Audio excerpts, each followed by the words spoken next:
Xorazm viloyati soliq boshqarmasi hamda hududiy soliq inspeksiyalari shaxsiy tarkib xodimlari o'rtasida huquqni muhofaza qiluvchi organ xodimlari bilan hamkorlikda korrupsiya va har qanday salbiy holatlarning oldini olishga qaratilgan navbatdagi profilaktik yig'ilishi bo'lib o'tdi. Yig'ilishda korrupsiyaga qarshi kurashish bo'yicha Milliy kengash yig'ilishida davlat rahbari tomonidan korrupsiyaga qarshi kurashish va yashirin iqtisodiyotning qisqartirilishi yuzasidan belgilab berilgan topshiriqlar ijrosini ta'minlash, soliq xizmati organlarida korrupsiyaning oldini olish masalalari muhokama qilindi. Ana shu nuqtai nazardan mana hududiy kengash tomonidan amalga oshirgan ishlarimiz 2024-yilning birinchi yarim yilligida ikkinchi o'ringa chiqib olmasa respublikada.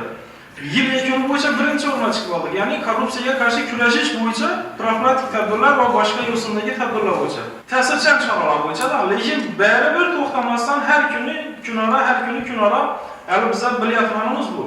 Yig'ilish qatnashchilariga soliq tizimida bugungi kunda sodir bo'lib turgan salbiy holatlar yetkazilib, barcha xodimlar ish faoliyatlarini ochiq va shaffof tarzda olib borishlari, har qanday ko'rinishdagi salbiy holatlarni sodir qilmasliklari, soliq xizmati organlari sha'niga dog' tushiradigan xatti-harakatlarga yo'l qo'ymasliklari yuzasidan tegishli tushuntirishlar berildi. Shuningdek, odob-axloq va ichki mehnat tartib-qoidalariga rioya qilishlari, soliq to'lovchilarga namunali xizmat ko'rsatishlari hamda belgilab berilgan topshiriqlarni o'z vaqtida va sifatli bajarishlari lozimligi ta'kidlab o'tildi. Soliq to'lovchilarga xizmat ko'rsatish jarayonida kuzatilishi mumkin bo'lgan korrupsion holatlar bo'yicha tushuntirish va tavsiyalar berilib, barcha xodimlar ogohlantirildi. Ushbu profilaktik yig'ilishda Xorazm viloyatining barcha shahar va tumanlaridagi xodimlar Zoom platformasi orqali ishtirok etdi.